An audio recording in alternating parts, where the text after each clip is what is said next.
하나님 말씀은 요한일서 4장 19절에서 21절까지입니다. 요한일서 4장 19절에서 21절까지 우리 같이 한 목소리로 함께 읽겠습니다. 우리가 사랑함은 그가 먼저 우리를 사랑하셨음이라. 누구든지 하나님을 사랑하노라 하고 그 형제를 미워하면 이는 거짓말하는 자니 보는 바 그 형제를 사랑하지 아니하는 자는 보지 못하는 바 하나님을 사랑할 수 없느니라.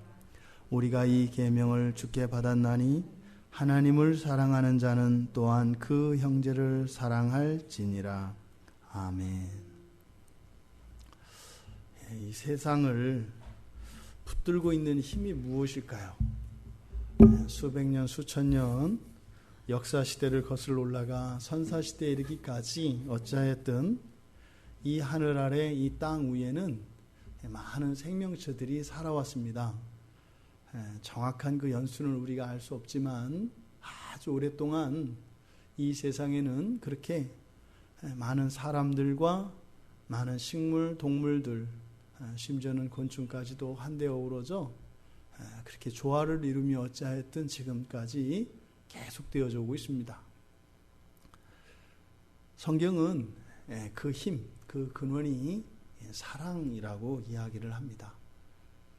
그러니까 사실은 어쩌면 하나님은 사랑이시라 하였을 때 우리가 신앙생활을 하면서 믿음이 자라가고 하나님을 알아가고 또 우리들이 하나님과의 친밀감이 깊어지면 깊어질수록 그 모든 것들이 아마 최대치에 이르게 되면 결국 그 모든 것을 한마디로 이야기하라 그러면 사랑일 것입니다.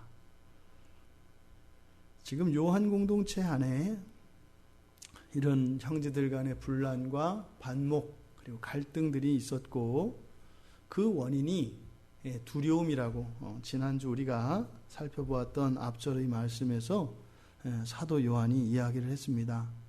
그래서 그 두려움이라고 하는 것의 근원은 그 뿌리가 되는 것은 마지막 날 하나님의 심판에 대한 두려움으로부터 생겨나는 것이다. 그래서 이 두려움을 이길 수 있는 유일한 해결책이 담대함이라고 이야기했는데 이 담대함이라는 것은 예수 그리스도를 믿는 믿음 안에서만 가능한 것입니다. 그래서 예수 그리스도를 믿는 믿음이라는 것은 하나님의 사랑을 경험하게 되는 것이고 그래서 결국은 사랑이 우리에게 온전케 하는 그 담대함을 가지게 하여서 마지막 날의 두려움에 대한 염려가 없을 뿐만 아니라 또 현재의 삶 속에서도 그 두려움의 파편들과 그 두려움의 그림자들이 우리의 영혼과 우리의 삶 속에 영향력을 끼치지 못하도록 할 수 있는 것이 바로 사랑이라고 요한이 이야기하는 것입니다. 이때 이렇게 담대함을 갖게 하는 이때 담대함은 분명 무례함을 이야기하는 것은 아닙니다. 다른 사람들을 전혀 고려치 않고 자기의 생각대로 하는 그런 무례함, 무도, 무례배 이런 사람들을 이야기하는 것이 아니지요. 이 담대함이라는 것은 기꺼이 다른 이들을 위하여 나를 내어줄 수 있는 그런 담대함을 이야기하는 것입니다. 왜요? 그 마지막 날에 그 영화에 대한 영광에 대한 확신이 있기 때문에 그 모든 것을 감수할 수 있는 것이지요. 이렇게 담대함을 갖게 하는 사랑, 이것이 참사랑이라고 말할 수 있습니다. 그런데 이런 참사랑이 우리 안에 들어오게 되면 우리 안에 있는 이 두려움을 다 밀어내고 또 우리가 구원의 참된 기쁨과 그 구원의 참된 가치를 누리지 못하게 방해하는 이 두려움의 요소들을 깨끗이 씻어내게 될 것인데 이 참사랑, 이러한 참사랑이 지금 요한 공동체 안에는 이루어지고 있지 않은 것입니다. 그래서 오늘 19절에서 21절까지는 사랑하게 하는 그 사랑이라는 제목으로 제가 설교 제목을 삼았는데요. 그것은 무엇이냐면 우리 안에 사랑이라고 여겨지는 그것을 우리가 잘 분별할 필요가 있다.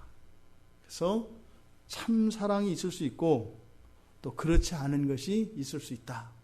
사도 요한은 지금 이 요한 공동체 안에 그런 분란을 일으키고 있는 그 두려움이 원인인데 이런 두려움이 어디에서 말미암았는가? 지금 요한이 이야기하고 있는 그 대상자들은 다 신자들을 대상으로 하고 있습니다. 그러니까 신자들 안에 왜 이런 두려움들이 자라나기도 하고 두려움들이 사라지기도 하는가? 그것을 참된 사랑, 참 사랑과 관련하여서 지금 가르침을 주려고 하는 것입니다. 19절에서 먼저 우리가 사랑할 수 있는 이유에 대해서 두 가지 이유를 발견할 수가 있습니다. 19절은 이야기합니다. 우리가 사랑하는 것은 그가 먼저 우리를 사랑하셨기 때문이다. 첫 번째 우리가 사랑할 수 있는 이유는 무엇이에요? 하나님이 먼저 우리를 사랑하신 것이다. 이것은 사랑의 기원에 관한 것입니다. 우리가 사랑할 수 있는 이유는 그 사랑의 기원이 하나님에게 있는데 하나님에게 있는 그 사랑이 우리에게 주어졌기 때문이다 라고 이야기하는 것입니다. 그것을 뭐라고요? 먼저 우리를 사랑하신 것이라고 얘기합니다. 그래서 사랑은요, 생명을 보존합니다.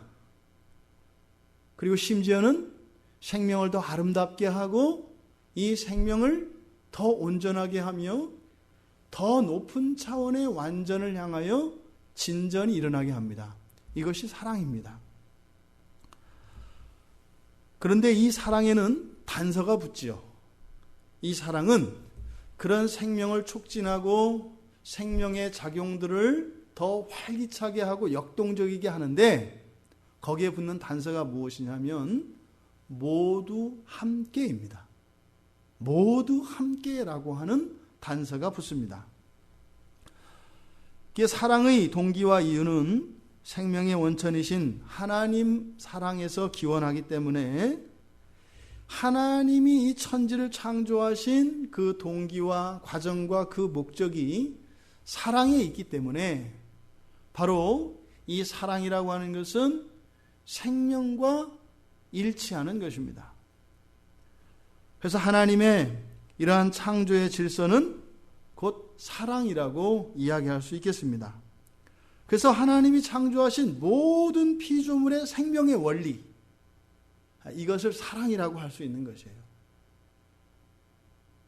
긴 겨울을 지나 봄이면 새싹이 돋아나고 있는 이런 자연 만물들, 이런 식물들에게서 그 생명의 작용을 볼 때 그 사시사철 철 따라 변화되어지는 그 변화무쌍한 생명의 변화를 통해서 우리는 하나님의 사랑을 본다 이 말입니다. 사랑하기 위해서 살고 사랑하며 살고 사랑하기 때문에 사는 것입니다. 그래서 이 사랑의 이유, 우리가 사랑할 수 있는 그 이유는 바로 창조주이시며 생명의 근원이시며 사랑 자체이신 그 사랑의 기원이 하나님이신데 그 하나님으로부터 우리에게 사랑이 왔기 때문이다. 이것은 하나님의 사랑을 맛보지 않은 사람들은 참 사랑을 할 수 없다라는 것을 전제합니다. 예수 그리스도 하나님의 사랑을 알지 못하는 이들에게는 지금 담대함을 갖게 하는 사랑을 할 수 없다고 이야기하는 것입니다. 두 번째 이유는 사랑의 목적과 관련되어집니다. 지금 여기서 그가 먼저 우리를 사랑하셨다라고 하는데 바로 사랑이시며 생명이신 그 사랑과 생명의 원천이신 그 하나님이 누구를 사랑했다고요? 우리를요. 우리를. 그러니까 사랑의 대상, 사랑의 목적이 우리라고 이야기합니다. 여기서 우리는 누구지요? 사람입니다. 하나님은 사랑이셔서 만물에 대한 사랑을 가지고 계십니다. 하나님은 하나님이 창조하신 모든 것들이 앞서 말씀드린 것처럼 그 동기와 과정과 목적이 사랑이시기 때문에 하나님 손끝에서 하나님의 말씀으로 빚어진 창조되어진 모든 것들은 하나님의 사랑의 대상입니다. 그래서 하나님은 모든 것을 사랑하십니다. 그래서 이런 우리의 사람과 사람, 도덕적 존재인 우리 사람뿐만 아니라 모든 피조물, 심지어는 무생물까지도 그 하나님의 사랑이 생명의 질서를 통해서 나타나는 것입니다. 보통 우리가 자연 법칙이라고 일컫는 것들, 이런 별들의 운행과 이런 사물에서 일어나는 이런 모든 일들, 이런 질서들, 이렇게 책에 잡혀있는 질서, 이것이 바로 무엇이라고요? 사물들에 대한 하나님의 사랑이 그렇게 질서로 나타난 것이다, 이 말입니다. 그래서 이 세상에 있는 모든 것들은요, 서로의 생명에 기여하게 되어 있습니다. 서로의 생명에. 내가 존재하는 목적은 다른 이들의, 또 다른 심지어는 다른 피조물들의 생명에 기여하도록 창조되었다, 이 말입니다. 그러니까 어느 것 하나도 이 세상에 있는 것은 이렇게 단독적으로 존재하는 것이 있을 수 없습니다. 모든 것은 다 하나님의 이 사랑의 질서, 이 생명의 질서 안에서 우리는 이해하지 못하는 완벽한 체계 안에서 이 세상에 있는 모든 것들은 다 존재합니다. 그것이 요한복음 3장 16절에서 이야기하는 하나님이 세상을 이처럼 사랑하사. 지난 시간에 제가 말씀드렸던 것처럼 우리가 쓰지 않았으면 좋겠다는 말 생각나시죠? 한 영혼이 천하보다 귀하다, 이런 말 쓰지 말자고 했잖아요. 그런 말 없다고요. 천하가 한 사람보다 1000만 배 더 귀합니다. 그러니까 한 사람은 어떻게 해요? 천하에 기여하도록 되어 있는 것이에요. 물론 천하를 위해서 하나를 희생시키거나 이런 일은 없습니다. 하나님 나라에서는. 하지만 우리가 그 소중함과 가치의 크기를 계량화한다면 한 사람이 천하보다 귀할 수는 없다. 그럴 수 없습니다. 어떻게 한 사람이 천하보다 귀할 수가 있겠어요? 그거는 매우 우리 인간 중심적인 잘못된 그런 사고방식입니다. 하나님은 사람뿐만 아니라 천하 만물을 다 사랑하시기 때문입니다. 자연 생태계가 지금까지 유지되어지는 것, 이런 생명의 질서가 그래도 이렇게 유지되어지는 것은 그 질서 안에 하나님의 생명이 있기 때문입니다. 그것이 하나님의 만물에 대한 사랑을 나타내는 증거입니다. 그러니까 과학자들이 막 연구해서 밝혀내는 이런 놀라운 과학적 사실들 있잖아요. 그거의 진정한 의미는 뭐예요? 이놈들아, 하나님이 세상을 이렇게 사랑하신다, 이런 겁니다. 얼마나 놀라울 정도로. 그럼 과학적 법칙들과 자연 법칙들을 발견되어질 때 그 사람들은 겉으로 드러나는 이 질서 체계를 보지만 그 밑에 있는 것은 무엇이에요? 하나님의 생명, 하나님의 사랑이다, 이 말입니다. 그러함에도 불구하고 인간을 향한 하나님의 사랑은 특별합니다. 그것들과는 완전히 구별되어지는 특별한 사랑입니다. 이 하나님이 사람에 대한 사랑과 만물들의 사랑이 있는데 사람에 대한 사랑은 특별하다, 구별된다 라고 하는 것이 질적으로 다른 것이면 하나님께 문제가 있는 거죠. 차별하는 거 아니에요.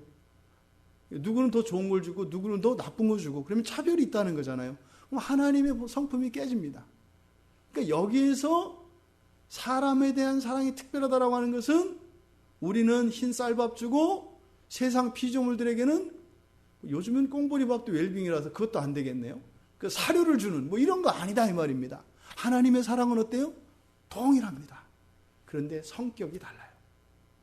하나님이 주는 사랑이 만물들에 대하여 주시는 그 사랑은 일방적입니다.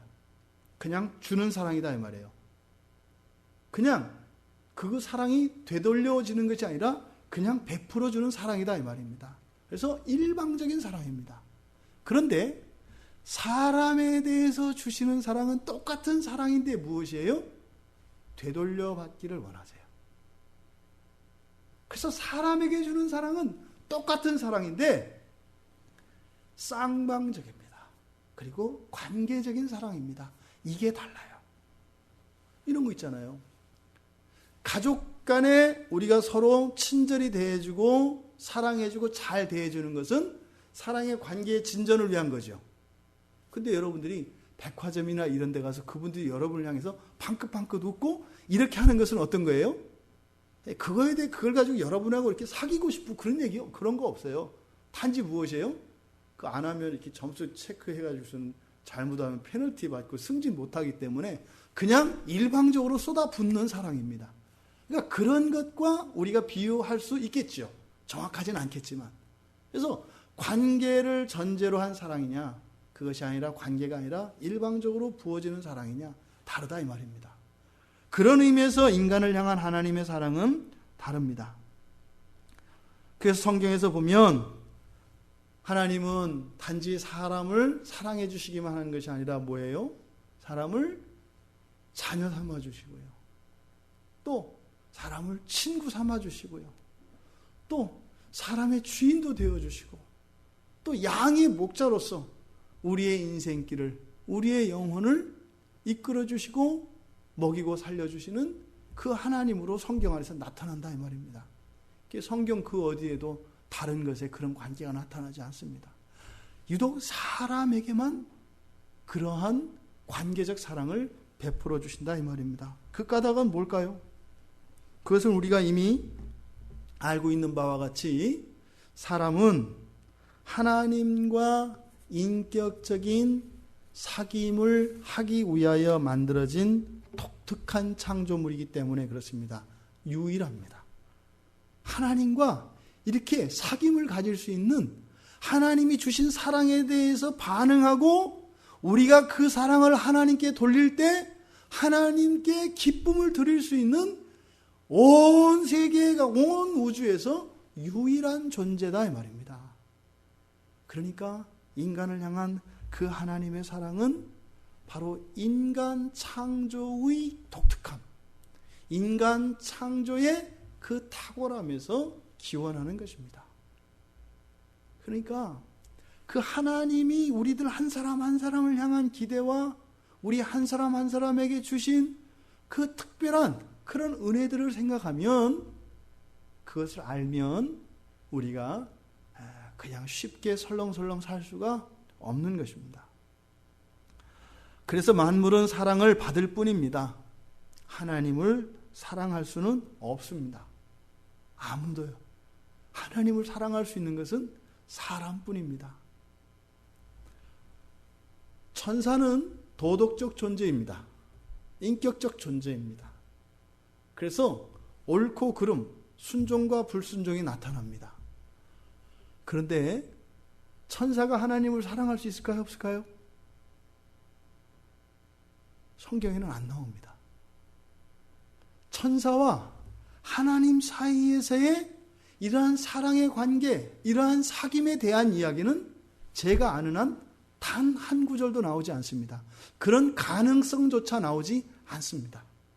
단지 천사는 무엇할 뿐이에요? 하나님의 말씀에 순종하고 불순종할 수 있을 뿐입니다. 근데 존재적으로는 어떻다고요? 사람보다 천사가 월등히 뛰어난 존재라고요. 위험한 상상. 저는 천사가 그렇게 죄를 지었을 가능성에 대해서 저는 이 사랑이라고 봐요. 천사가 사람을 판단할 수 있거든요. 훨씬 천사보다 부족한 피조물이라는 것을 판단할 수 있거든요. 그런데 하나님은 누구를 사랑하세요? 사람을 사랑하시고 사람과만 사귀어요. 그런 거 아니겠어요? 내가 굉장히 뛰어난 장수예요. 그 삼국지에서 나오는 유비와 관우와 장비의 세 가지를 다 갖췄어요. 근데 그 왕자는 바보 천치예요. 그리고 너무나 어리석어요. 그런데 나의 주군은 누구하고만 사랑해요? 그 아들하고만 사랑을 주고받아요. 심지어는 나라도 다 거기다 물려줘요. 그건 실수의 가능성도 있는데. 근데 나한테 물려주면 절대로 딴 생각 안 할 거고 절대적으로 하나님께만 충성할 거고 하나님이 원하시는 대로 하나님 마음을 시원케 해드릴 텐데 그렇게 할 수 없는 인간에게 하나님은 사랑의 교제를 원하세요. 샘났던 것 같아요. 그럼 이 다음에 천국이 완성되고 나면 제가 여쭤볼 거예요. 도대체 그 일이 왜 일어나서 이렇게 인류가 이렇게 복잡하게 꼬였었는지 여쭤보고 싶어요. 근데 이건 이제 위험한 상상이라고 말씀드린 거예요. 이 사랑, 하나님이 사람에 대한 이런 관계적 사랑, 이것은 정말 놀라운 것입니다. 천사는 그래서 단지 수종드는 피조물이에요. 물론 천사도 하나님이 사랑하십니다. 왜요? 하나님이 창조물이시니까 사랑하십니다. 근데 걔들한테는 기대하는 바가 없어요. 왜요? 단지 하나님 말씀과 하나님 명령을 전달하고 그 명령대로 순종하도록 지음받았어요. 훨씬 탁월한 존재인데 이것이 우리 사람을 향한 하나님의 사랑이 얼마나 놀라운 것인지요. 그러니까 천사들은 이렇게 우리가 하나님과 연애하는 거, 막 은혜를 받을 때 막 기뻐하고 죄를 짓고 났을 때, 그리고 나서 죄를 짓고 나서 회개하고 용서받을 때 막 감사하고 하나님을 향한 사랑이 피어날 때 마치 이렇게 이제 그 오로라가 막 올라가지고 하나님께 막 이렇게 올라갈 때 천사들은 그걸 보는 것 같아요. 근데 천사들에겐 그게 안 나타나는 거예요. 천사들은 기뻐하거나 감격하거나 이런 거 없습니다. 그게 부러운 거죠. 그러니까 흠모하는 겁니다. 전제론적으로는 나보다 훨씬 열등한 것을 부러워하는 나 자신을 생각할 때 얼마나 웃기겠냐 이 말이에요. 하나님을 향한 사랑이, 하나님이 사람을 향한 사랑이 특별한 이유가 바로 이것입니다. 여러분들이 그 연예인들이나 이런 사람들은 여러분들이 다 마음대로 사랑할 수 있잖아요. 근데 그 사람은 여러분 안 사랑하잖아요.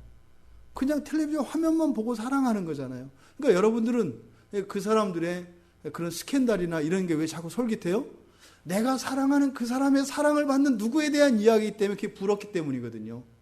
그러니까 우리가 천사라면 우리가 이렇게 좋아하고 사랑하는 그 사람의 사랑을 받는 그 사람, 그게 말하자면 사람과 하나님의 관계, 이렇게 비유될 수 있다 이 말입니다. 대단한 거죠.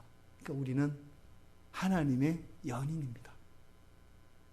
그러니까 그 연인에 대하여 주는 그 특별한 사랑이 우리에게 허락되었다 이 말입니다. 그래서 하나님의 창조의 핵심은 사실은 그 인간에게 꽂혀 있고 그렇다면 그 하나님과의 사랑의 교제에 있습니다. 그래서 이 창조의 핵심은 사랑인 것입니다. 누구와요? 나와 우리 인간들과의 그 사랑, 이것이 온 우주를 펼쳐놓으신 하나님의 경륜의 핵심인 것입니다. 그런데 그토록 소중한, 그토록 특별한 그 사랑이 죄로 인해서 변질되었죠. 지금 사도 요한은 20절에서 그렇게 그 사랑이 변질되어진 것, 이것을 미움이라고 이야기를 하는 것입니다. 형제를 미워하는 것. 이것이 그 참된 사랑에서 죄로 인해서 변질되어진, 어찌 보면 아직 회복되어지지 않은 그런 잘못된 변질된 사랑을 미움이라고 이야기를 하는 것입니다. 그래서 이 사랑이 우리에게 담대함을 갖게 하는 그 참된 사랑, 아담이 죄를 짓기 이전에, 불순종하기 이전에 하나님과 아담 사이에 있었던 그런 참사랑, 그 참사랑이 죄로 인해서 변질된 것, 이것을 저는 변종사랑이라고 부르고 싶어요. 변종사랑. 사랑은 사랑인데 안 사랑이다 이 말이죠. 잘못된 거다 이 말이죠. 완전히 질적으로 바뀐 것을 말하는 거죠. 그런데 유사성은 남아있는 거죠. 이 변종사랑은 사랑의 대상을 자꾸 축소합니다. 그리고 제한합니다. 전체에서 우리로, 우리에서 나로, 더 나아가서는 나마저도 사랑하지 않습니다. 이게 뭐예요? 죽음이죠. 하나님의 참된 사랑은요, 나에서 우리로, 우리에서 전체로, 전체 인간에서 전체 모든 피조물로, 더 나아가 모든 우주 전체로, 더 나아가 영원까지. 이것이 참사랑의 진행 방향이라면 이 변종사랑은 방향이 축소되고 제한하는 역기능적인 방향으로 나타난다 이 말입니다. 이것이 변종사랑입니다. 그래서 이 세상에 있는 모든 생명체들은 다 하나님의 사랑을 받았기 때문에 그 창조 질서 안에는 그 사랑이 들어가 있기 때문에 자기 보호 본능, 자기 생존 본능이 다 있는 겁니다. 그러니까 이런 생존 본능이 뭐예요? 그 근원은 사랑이다 이 말입니다. 이거 어떻게 해요? 나를 사랑하는 가장 작은 사랑이 나지요. 그래서 나를 사랑하는, 나를 보호하려고 하는, 내 생명을 사랑하고 내 생명을 지키려고 하는 이런 것들이 우리의 모든 생물체 안에 나타납니다. 또 이것이 조금 더 집단화되면 어떤 무리 속에서 나타나죠. 이거는 뭐 사회성으로 나타나기도 하게 되고 또 어떤 군집성으로도 나타나기도 하고, 뭐 아리스토텔레스가 사람은 사회적 동물이라고 뭐 이야기했던가요? 그러니까 사회적 동물이라는 게 뭐예요? 우리의 다른 동물들에 대해서 또 자연으로부터 우리 사람들이 함께 살아남기 위한 그런 체제를 말하는 거죠. 그러니까 이것마저도 무엇이에요? 사실은 전체에서 사람이라고 하는 우리의 공동체를 제한하는 것이죠. 바로 이런 변종사랑, 이런 변종사랑이 모든 동물들에게서도 나타나고 사람에게서도 나타납니다. 그래서 이 변종사랑은 자기중심성을 갖습니다. 항상 자기중심적이고 무리중심적입니다. 그러니까 참사랑의 이유가 앞에서 우리가 두 가지 이유를 말했던 것처럼 그 기원이 하나님에게 있다라고 하는 것이고, 또 하나님이 사람과의 사랑을 원하는 것이다 라고 두 가지 이유를 말씀드렸는데, 이 변종사랑은 그 사랑의 이유가 바뀌는 거죠.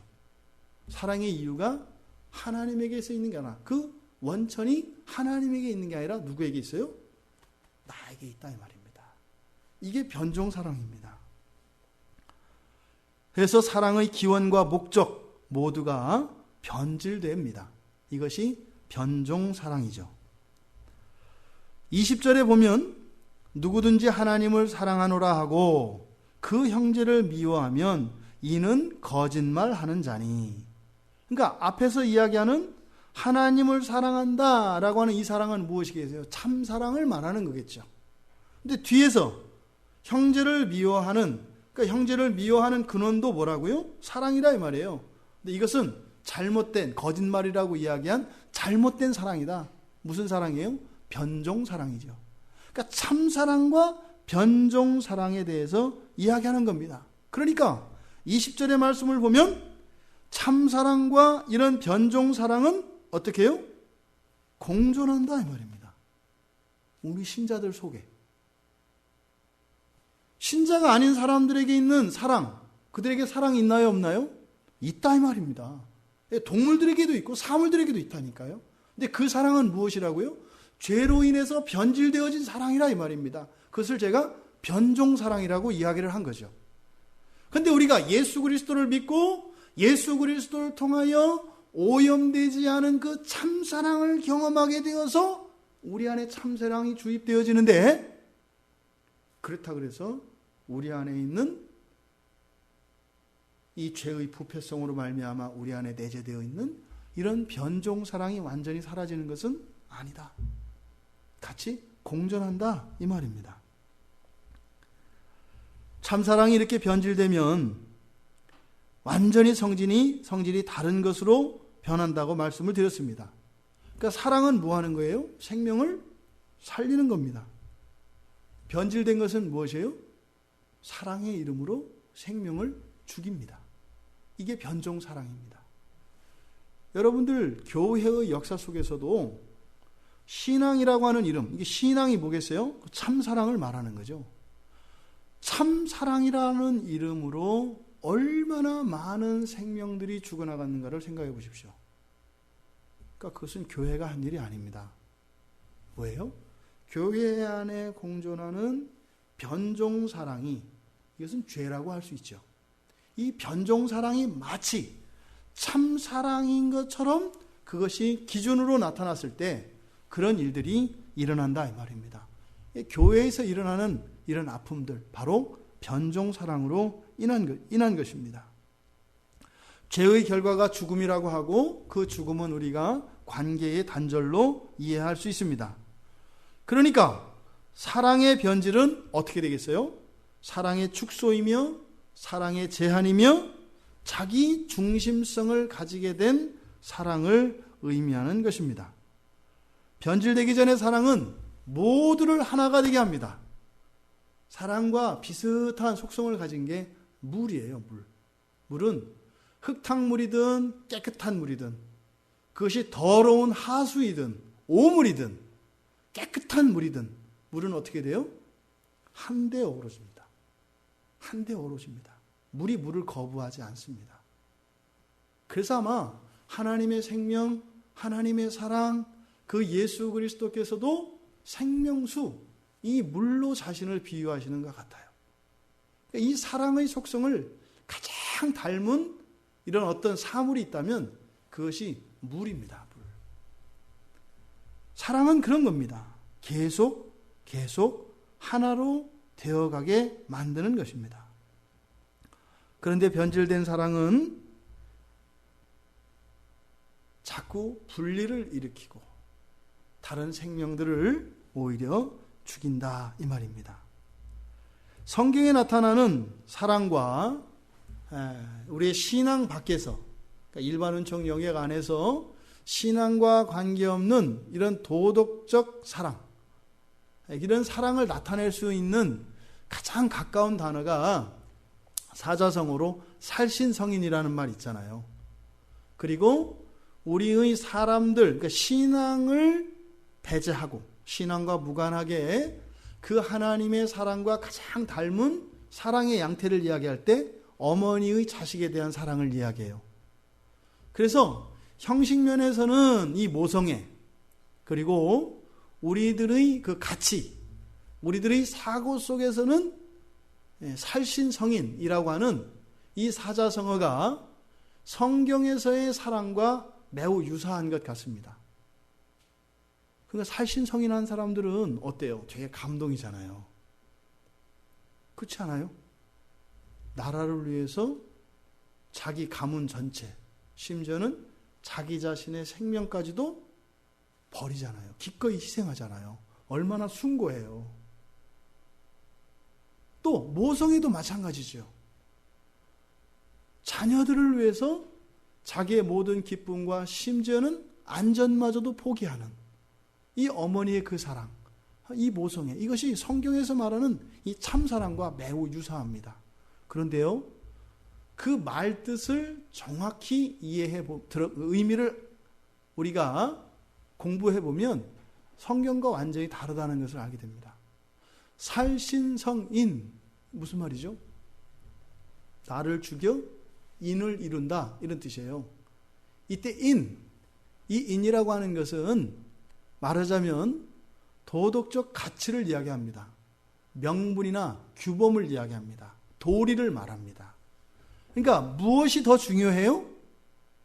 나 개인의 생명보다 인이라고 하는 사람의 도리, 규범, 가치가 더 중요하다. 성경 사상과 완전히 대치됩니다. 생명보다 더 소중한 것은 없습니다. 그러니까 살신성인이라고 하는 이것이 우리 역사 속에서 경험되어질 때, 야, 저 기독교인들 저리 가라야. 하지만 그 중심은 무엇이에요? 그 기원이 무엇이에요? 바로 사람, 자기 자신으로부터 말미암는다 이 말입니다. 그러니까 그것도 변종사랑의 한 고상한 한 양태에 불과하다 이 말입니다. 모성애도 마찬가지입니다. 하나님의 사랑을 닮았다고 하는 이 모성애조차도 하나님의 사랑으로부터 말미암는 살려나가는 그런 사랑이 아니라 사실은 그 모성애의 뿌리는 무엇일까요? 왜 부성애는 모성애에 못 미칠까요? 내가 직접 낳지 않았기 때문에 그래요. 내 뱃속에 있다가 내 살덩어리로 내놓지 않기 때문에 부성애는 모성애를 따라갈 수가 없는 거예요. 그러니까 결국에는 부모의 사랑이 아니라 모성애라고 하는 것은 무엇이에요? 어미로서 내 살덩이로서 나로부터 나의 분신으로서의 사랑. 그러니까 그 뿌리는 어디에 있어요? 나에게 있다 이 말입니다. 그 증거가 뭐냐면 그렇게 자식을 위해서는 목숨을 내놓을 것도 같았는데 나중에는 원수가 되잖아요. 변하잖아요. 오히려 과거의 그 모성애를 후회하잖아요. 이럴 줄 알았으면 내가 하는 게 아닌데. 그렇게 변질되는 사랑은 온전한 참사랑이 아닌 것이에요. 변종사랑이다 이 말입니다. 그러니까 이 교회 밖에, 기독교 신앙 밖에, 하나님 밖에서 그럴듯한 감동적인 스토리들과 숭고한 사랑의 실천들이 있는 것 같지만 우리에게 담대함을 가져다 주는, 우리를 온전케 하는 그 참사랑은 아니라 모두 다 변종사랑이다 이 말입니다. 그래서 여기서 형제를 미워하면, 여기서 미워한다 이 말은 의지적으로 미워한다는 의미도 있고요. 또 하나 이 단어는 사랑을 하는데 부족한 것까지 나타냅니다. 보통 우리가 죄를 얘기할 때 그렇게 설명을 하지요. 불순종하는 것, 거기다가 뭐예요? 순종함에 모자라는 것. 이것이 죄에 대한 정의입니다. 불순종 그리고 순종에 모자라는 것. 그러니까 죄를 짓지만 않으면 나는 죄인이 아니다. 아니에요. 충분히 순종하지 않으면 그것도 동일하게 성경은 죄라고 이야기합니다. 여기서 미워한다라고 하는 이 단어도 마찬가지예요. 그러니까 적극적으로 미워하는 것뿐만 아니라 뭐예요? 적극적으로 사랑하지 않는 것까지 여기에서는 포함된 거다 이 말이에요. 그러니까 있죠? 두루두루 좋게 지내는 거. 이렇게 막 사랑이 있는 사람은 아닌데 그렇다고 이렇게 뭐라고 할 수 없는, 이게 기름쟁이에요. 기름쟁이. 뭐라고 할 수가 없는 거예요. 그냥 이렇게 미워하지 않으니까, 두루두루 사랑하니까. 근데 적극적으로 사랑하는 모습이 또 보이지도 않아. 지금 여기서 말하는 형제를 미워한다 할 때 미워한다는 말은 바로 그것이다 이 말입니다. 근데 형제를 미워하는 것, 이것이 뭐라고요? 변종사랑이다 이 말입니다. 변종사랑. 우리가 이 변종사랑으로부터 극복되어야 합니다. 그리고 참사랑으로 회복되어져야 합니다. 참사랑이라는 것은 변질되지 않은 순수한 사랑으로서 그 원천이 하나님께 있는 것입니다. 하지만 죄가 이 세상에 들어온 뒤로는 그 원천인, 하나님이 원천인 그 참사랑을 우리는 가질 수 없게 되었습니다. 그래서 예수 그리스도가 이 땅에 오신 것이에요. 죄가 더럽힐 수 없는, 죄가 감히 침범할 수 없는 그 순수한 그 사랑의 원천이신 그 예수 그리스도가 또 동시에 그 원천으로부터 나온 그 생명수와 같은 사랑으로 우리에게 와주신 것이에요. 그래서 어둠을 빛이 가르는 것처럼 그 오물 속에 오염되지 않는 정결하고 순결한 깨끗한 그 생명수가 그 흙탕물된 강물을 가르고 우리를 향하여 온 것처럼 바로 예수 그리스도가 이 땅에 오신 것입니다. 지금 사도 요한은 신자의 내면 안에 공존하는 이러한 변종사랑과 참사랑에 대해서 구별할 것을 지금 신자들에게 요구하고 가르쳐주고 있는 겁니다. 너희들이 예수를 믿는 순간 너희들 안에서 일어나는 사랑이라고 하는 감정이 모두 다 참사랑인 것은 아니다. 신앙의 이름으로 너희들 안에 거짓된 이런 변종사랑이 일어날 수 있다. 그 증거가 뭐예요? 지금 너희들 서로 미워하고 있지 않느냐. 바로 그 미움의 뿌리가 너희들은 미워한다고 생각 안 하겠지만 서로 사랑한다고 생각하는데 왜 서로 안에 이런 반목과 갈등이 일어나는가? 그것은 참사랑이 아니라 변종된 사랑을 참된 사랑으로 너희들이 착각하고 있기 때문이다 라고 교훈을 주시면서 참사랑의 삶을 살아갈 것을 촉구하고 있는 것입니다. 그래서 이런 순수한 참사랑은 설교의 제목과 같이 사랑하게 하는 그 사랑입니다. 사랑하게 하는 그 사랑. 이것이 참사랑입니다. 그래서 이 참사랑은 무엇이에요? 하나님으로부터 와서 나를 통해서 흘러가는 거예요. 거스르지 않습니다. 변종사랑은요, 방향을 거스른다 이 말이에요. 비가 하늘에서 땅으로 내리지 땅에서 하늘로 오르는 비를 보신 적이 있으세요? 그럴 수 없다는 거예요. 그러니까 참사랑은 그런 겁니다. 계속 흘러 넘치게 되어 있다 이 말입니다. 여러분이 하나님을 사랑한다. 우리 하나님 사랑하잖아요. 그럼 원리적으로는 그게 무슨 말이에요? 이미 하나님의 사랑이 우리에게 왔다라는 뜻이죠. 우리가 하나님을 사랑한다. 이 말은 지금 우리의 현상이지만 원리적으로는 하나님의 사랑이 우리에게 왔다라는 거예요. 그러면 우리에게 온 사랑은 어떻게 해요? 그 방향을 따라 계속 뚫고 나간다 이 말이에요. 형제를 향하여 그 사랑이 흘러가게 되어 있다 이 말입니다. 근데 하나님을 사랑한다고 하는데 도대체 형제는 사랑하지 않아요. 이것은 뭐예요? 그 사랑이 오지 않은 것과 같은 불신자들에게서 일어나는 것과 똑같다 이 말입니다. 그런데 여기서 전제가 누구라고요? 신자라 그랬어요. 그 사랑을 맛본 사람들이라고요. 그런데 불신자와 같은 일이 일어난다 이 말입니다. 그러니까 이게 여기 궁금증이에요. 아니 그럼 참사랑이 원리대로 되면 가야지 왜 안 돼? 그 내 탓이 아니라 쟤 탓이지. 이런 거죠. 그 쟤는 지체가 아닌 거야. 이렇게 가는 거죠. 나는 사랑을 받았어요. 그 내 사랑이 흘러가야 돼요. 근데 어떤 사람한테 흘러가는데 어떤 사람한테 안 흘러가요. 그 제가 문제인 거죠. 나한테 문제가 아니라 저기가 원래 이렇게 수로가 아니네. 이렇게 하면 안 되는 거죠. 수로인지 아닌지는 하나님만이 판단하시는 거죠. 그러니까 지금 요한 공동체 안에 이런 일이 생긴 거예요. 내 사랑이 흘러가게 잘 받아주는 이 사람은 여기가 이렇게 하나님 사랑 맞는 거예요. 지체예요. 근데 저기는 안 지체인 거예요. 이렇게. 왜? 저쪽은 원래 아닌 거야. 이런 거죠. 그러니까 서로가 아니라고 하는 거죠. 오늘날 우리 교회 안에 이런 일이 나잖아요. 서로가 아니라고 그러잖아요. 자기만 기라고 하잖아요. 그러니까 뭐예요? 우리가 지금 이 요한 공동체에 걸렸던 영적인 질병이 우리 안에 동일하게 있다는 것을 우리가 보게 됩니다.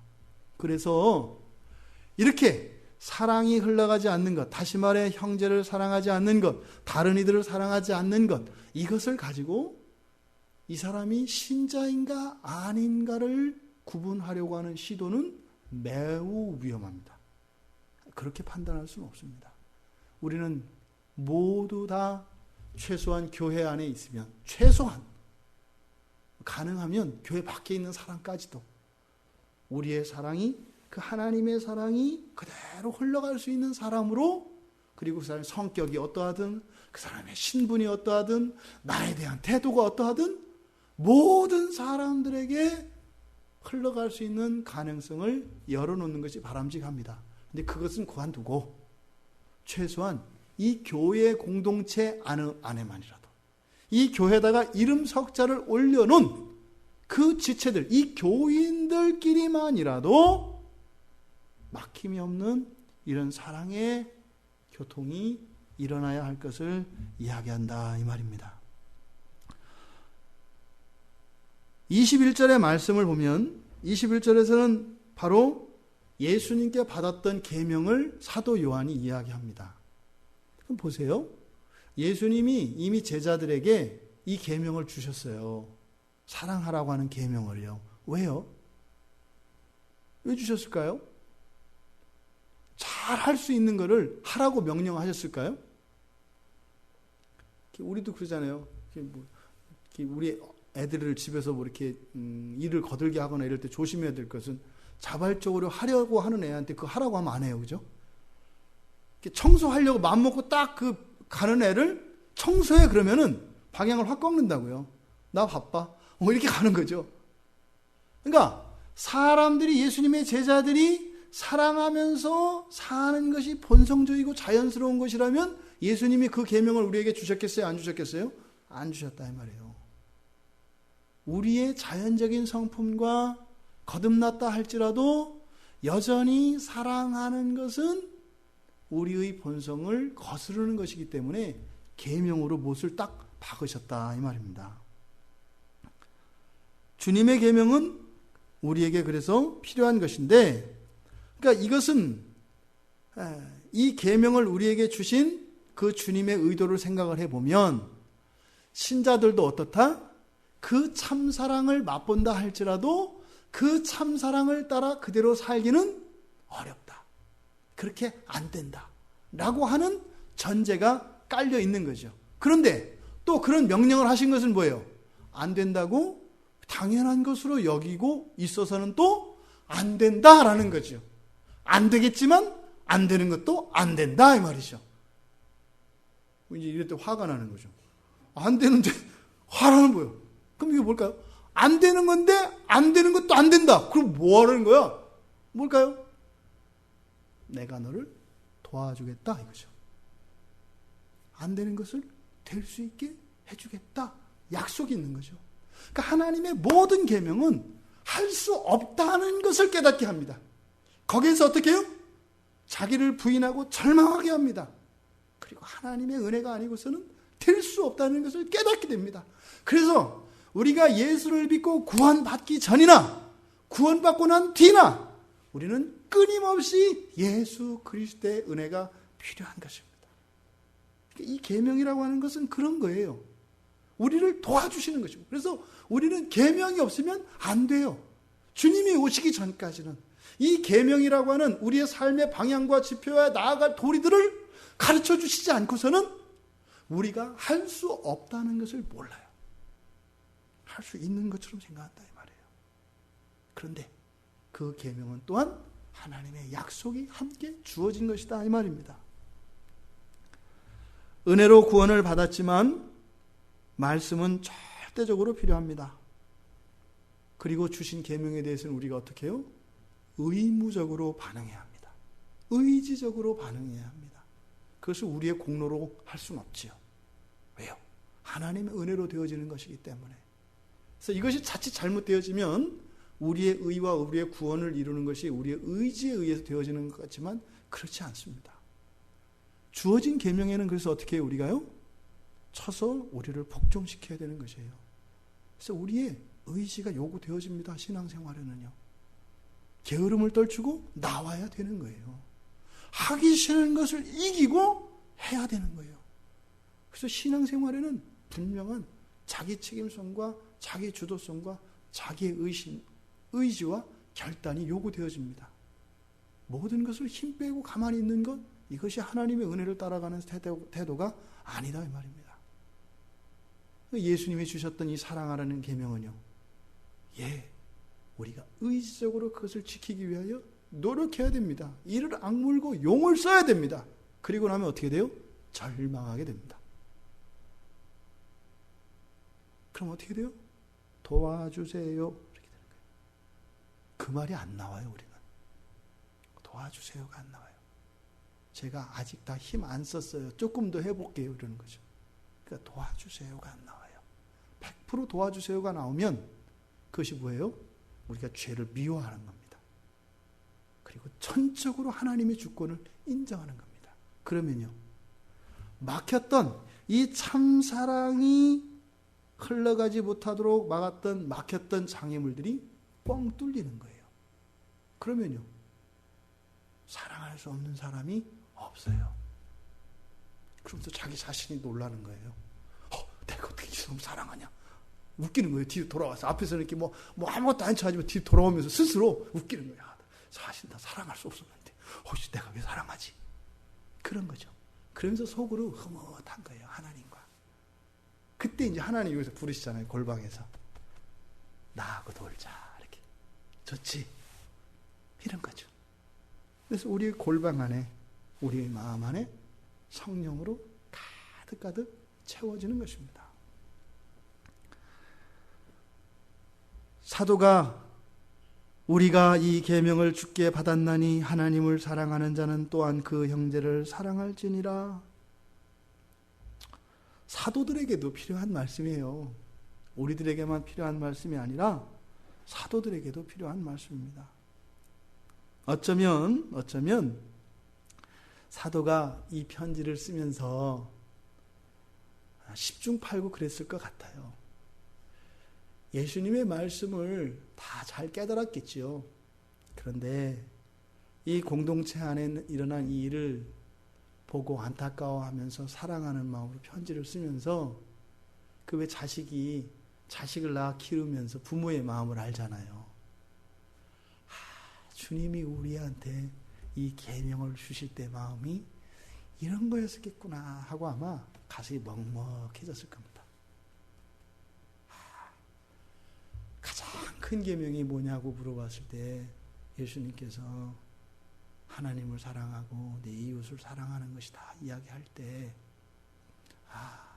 그때 주님의 마음이 이런 거였겠구나 하면서 그 주님의 계명에 대한 참다운 의미와 그 가치, 그리고 그 말씀의 능력을 다시 아마 사도 요한이 깨달았을 것 같아요. 여러분, 부디 사도 요한이 느꼈던 그 예수님이 살아생전에 이 세상에 계실 때, 지상에서 사역하실 때 함께 제자들과 함께 먹고 거닐며 함께 전도하며 다닐 때 그 생각이 제자들에게 꽉 차 있지 않겠어요? 그때가 몹시 그리웠을 것 같아요. 그러면서 어떻게 해요? 예수님이 사셨던 그 사랑의 삶을 이어받아 살게 되었겠죠. 우리 모두가 그렇게 되기를 바랍니다.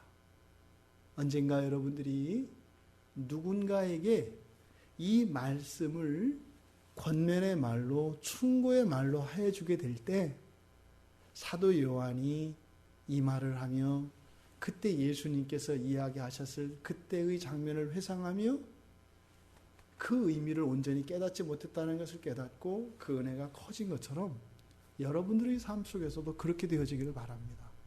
그래서 하나님의 말씀은 우리가 듣고 우리 안에 갈무리하는 게 아니죠. 전하는 거죠. 전할 때 거기에서 전하면서 미처 깨닫지 못했던, 즉 전하지 않고서는 내 안에서는 다다를 수 없는 그 깨우침의 경지가 있는 것입니다. 그래서 그리스도의 말씀을 전하는 이러한 전도라고 하는 것은 다른 이들을 위한 것이기도 하지만 그것은 무엇이에요? 내 안에서 하나님의 말씀의 비밀이 한꺼풀 한꺼풀 벗겨지는 일입니다. 그래서 우리가 말씀을 통해서 배운 것들은 삶 가운데 적용하며 실천하며 전해야 합니다. 그랬을 때 그 말씀의 심비가 한꺼풀 한꺼풀 더 열리게 되는 것입니다. 우리가 또한 주께 이 계명을 받았습니다. 그러니 우리 서로를 더 사랑합시다. 하지만 그렇게 할 수 있는 힘이, 그렇게 할 수 있는 것이 우리에게는 없습니다. 그래서 그렇게 할 수 있는 은혜를 구합시다. 그래서 우리가 살아가면서 하나님께 구해야 되는 많은 기도의 제목들이 있습니다만 절대로 단 한순간도 놓쳐서는, 잊고 있어서는 안 되는 이 간구와 이 기도의 제목은 바로 이것입니다. 하나님, 주님이 주셨던 그 큰 계명을 따라 순종할 수 있는 은혜를 우리에게 주시옵소서. 이것이 창조의 핵심이라고 말씀드렸잖아요. 우리 안에 있는 모든 두려움을 없애고 담대함을 가지게 하는 것이라고 말씀을 드렸잖아요. 이것이 가장 큰 것입니다. 부디 주님의 말씀을 따라 그렇게 우리 안에 끊임없는 사랑의 실천이 우리의 삶 속에서 펼쳐지는 그런 은혜가 부어지시는 우리 모두가 되기를 주님의 이름으로 축원드립니다. 우리 말씀을 생각하며